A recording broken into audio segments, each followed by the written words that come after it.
जय बद्री विशाल। शायद जो अपने देश का नहीं है वो किसी का नहीं है। और बार बार ये सवाल पूछा जाता है सीए को लेकर। मैं तो कह रहा हूं बाल बाल बच गए हम लोग। जो व्यक्ति भारत माता की जय नहीं बोल सकता, जो वंदे मातरम नहीं बोल सकता, आखिरकार वो भारतीय कैसे हो? सीए को लेकर पूरा क्राइसिस चल रहा था, ये रेफरी बने हुए थे क्योंकि फुटबॉल की भाषा में कहीं ये लोग रेफरी बने हुए थे। आज सबसे ज्यादा पेनल्टी इनको चुकानी पड़ रही है और शूट आउट भी यहीं हो रहा है।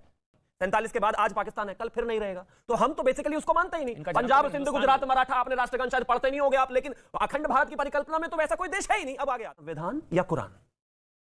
कुरान पहले आपके लिए क्या है? कुरान। जिनके लिए कुरान पहले वो तो कौन कहता है इस देश में कि ये संविधान से बंधे हुए हैं? चीज कहना चाहता हूं रिजवान जिनसे, इनसे मौलाना का टाइटल वापस। मैं एंकर होता है तो जूते मार के भगाता यहां से। पहले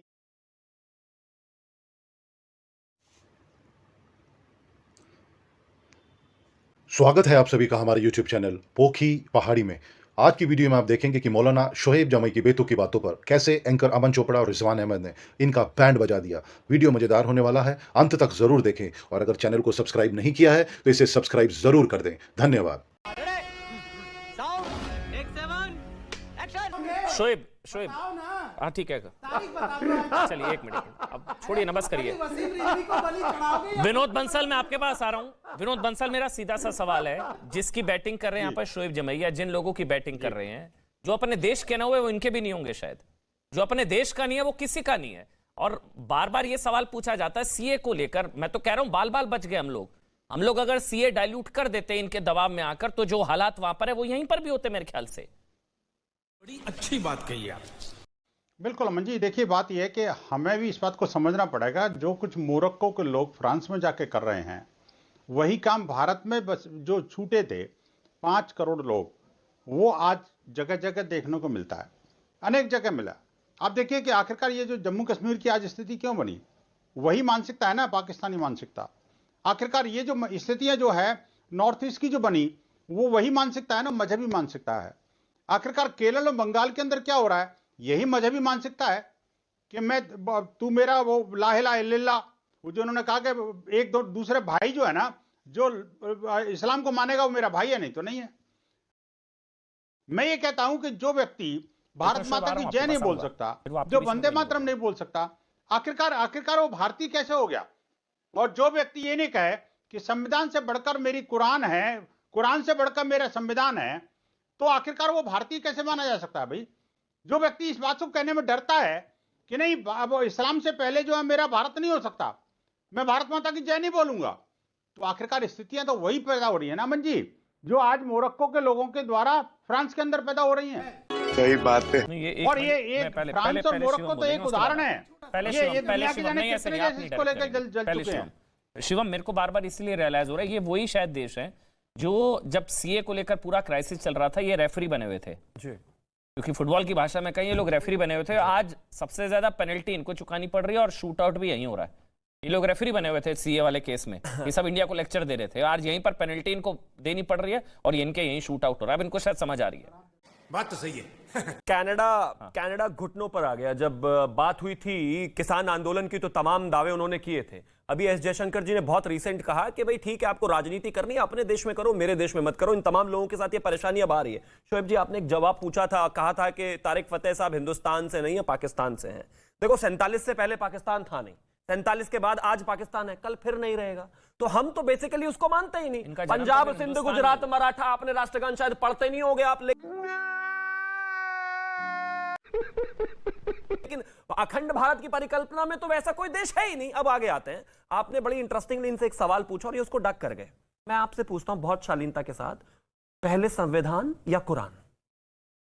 कुरान पहले आपके लिए क्या है? कुरान। जिनके लिए कुरान पहले वो तो कौन कहता है इस देश में कि ये संविधान से बंधे हुए हैं? ये देखिए, जूम कर लीजिए शोएब जमई का चेहरा, ये कहते हैं कुरान है पहले। मैं सम्मान करता हूं इनका, लेकिन इस देश में जो परिकल्पना है संविधान के अंतर्गत, जाति धर्म संप्रदाय से अलग हटकर हम यहां पर हिंदुस्तानी हैं, वो ये नहीं है। आपके लिए संविधान सेकेंडरी है, मतलब सेकेंडरी है, ऑफ कोर्स, बड़ी चीज है भाई। और आप ये यही रियलिटी है। आप इनसे देश कहिए, जाति कहिए, उधर उधर घुमाते रहेंगे। आप सीधा सवाल का जवाब 1 सेकंड में। इसका जवाब मैं दे दूं।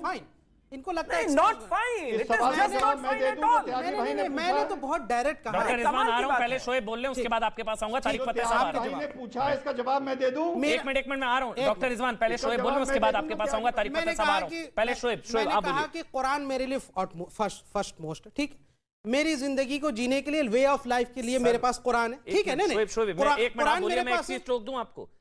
सेकुलर फैब्रिक है, कंट्री का फैब्रिक है। सुनिए, 47 में जिनके लिए धर्म पहले था, आप उनकी मुझे ट्रेन बोलने चली नहीं गई, दे रहे। आपकी ट्रेन छूट गई शायद। Absolutely। आप जिनके मुझे लिए बोलने धर्म नहीं दे पहले रहे, अब सर। आप बोल रहे हैं कि हम आप आपको बोलेंगे, देंगे, टाइम- अब आप टाइम बोलेंगे, देंगे। 10 सेकंड बाद आप बोलेंगे। मेरे सुन लीजिए, जिनके लिए धर्म पहले था सर शोएब भाई, वो चली गई ट्रेन 47 में, ठीक है, ठीक। आपकी छूट गई। हाँ। जिनका धर्म पहला, जिनके लिए देश पहले, वो यहां रुके हैं। डॉक्टर रिजवान अहमद के लिए देश पहले है, एपीजे अब्दुल कलाम के लिए देश पहले, नहीं, अब्दुल हमीद के लिए देश पहले है, आपके लिए धर्म पहले है। अमन जी, जिनके लिए धर्म पहले वो चले गए। नंबर 1। हमारे नंबर लिए 2, भी देश ही पहले है। जिनके लिए धर्म पहले है ना, अरे भाई, अब तो मुझे जिनके लिए बोलने धर्म दो पहले है यार, ना, क्या शोएब वही कर रहे हैं इतना मोरक्को जुल्म वाले। मत बोलिए अब करो। आप। चलिए, हाँ, मेरे लिए कुरान मेरी वे ऑफ लाइफ के लिए प्राइमरी, मतलब मेरे लिए इंस्पिरेशन है। और संविधान मेरे इस देश के अंदर मुझे किस कानून के तहत बंद के रहना चाहिए, वो मेरे लिए प्राइमरी इंस्पिरेशन है। सुनिए, फर्क समझिए। ये अब शिवम से मैं सवाल पूछता हूं। आपने कहा कि अंबेडकर, क्योंकि आपने ही पूछा ना कि अंबेडकर जी ने ये बातें कही, आपने बड़ा इंग्लिश में कहा। मैं आप अंबेडकर जी से इंस्पायर्ड हैं, जरा बताइए शिवम। अंबेडकर जी ने आरक्षण के ऊपर भी कहा था कि जो आरक्षण को खत्म करेगा उससे बड़ा दुश्मन कोई नहीं हो सकता। क्या बोला तूने? फिर गलत पड़ गया। ये नहीं, आधी अधूरी किताबें जो ये पढ़ लेते हैं ना, ये मैं एक चीज कहना नहीं, चाहता हूँ, सुनिए। रिजवान जिनसे, इनसे मौलाना का टाइटल वापस लीजिए।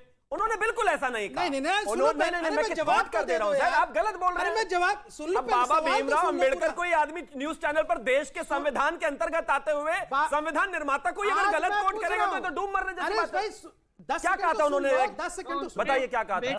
मुसलमानों का कहा, जो अंबेडकर को मानने वाले जो दलित हैं, अंबेडकरवादी हैं, वो अगर कह रहे हैं कि मेरे आरक्षण को खत्म किया कहाँ जाना आरक्षण को गलत डिबेट है, किया गया? तो कहाँ बताओ ले गए? तुम्हारे हिसाब से आप आरक्षण आरक्षण होना के चाहिए लिए नहीं होना चलिए, चाहिए? अब तारिक फतेह को बताओ आरक्षण होना चाहिए। जवाब दे दो। डॉक्टर आरक्षण रिजवान चाहिए अहमद और गलत? तारिक फतेह के पास जाऊंगा, ये संवैधानिक कहते हुए दायरे में यहाँ जो पर भी चीजें सरकार और ये देश और ये तो पार्लियामेंट बीजेपी और ये ना कहाँ कानून फंस दे रहे सकता है, दिए। हैं। चलिए, पहले डॉक्टर रिजवान अहमद, उसके बाद तारिक यही तो फतेह। गलत पहले डॉक्टर रिजवान अहमद आप बोलेंगे, फिर तारिक फतेह साहब आप तो गलत बोलेंगे। है। पीसीआर यहाँ पर ऑडियो बंद रहेगा, मेरा भी ऑडियो बंद रहेगा, इसलिए मैं बीच में डिस्टर्बेंस नहीं बर्दाश्त करूंगा। पहले डॉक्टर रिजवान अहमद, फिर तारिक फतेह साहब, आपका 1 मिनट। पहले 1 मिनट आपका, डॉक्टर रिजवान अहमद। देखिए, ये बड़े ताज्जुब की बात है। कोई वाकई आपकी मजबूरी हो सकती है, एक गेस्ट की एक तमीज होती है, अतिथि देव भवा होता है, कि ये बोलने के बाद भी कुरान पहले है। आपने इस आदमी को स्टूडियो में बिठा रखा है। अगर मैं एंकर होता इसे जूते मार के भगाता यहां से। पहली चीज, मुझे अपने घर जाना है। मुझे घर जाना है। दूसरी चीज, ऐसे नहीं, बस बस ऐसे। मेरे लिए वो ये बदतमीजी नहीं। ऑडियो बंद है पीसीआर। अब ये गाली गलौज पे आप उतर आएंगे। दिखा दिया आपने अपने संस्कार, दिखा दिया ना आपने। नहीं, हाँ, बिल्कुल सही कह रहा हूं। ऑडियो बंद है पीसीआर। मैंने कहा अगर मैं होता, किए ना तो कूट दिए जाओगे, मैं बता दे रहा हूँ।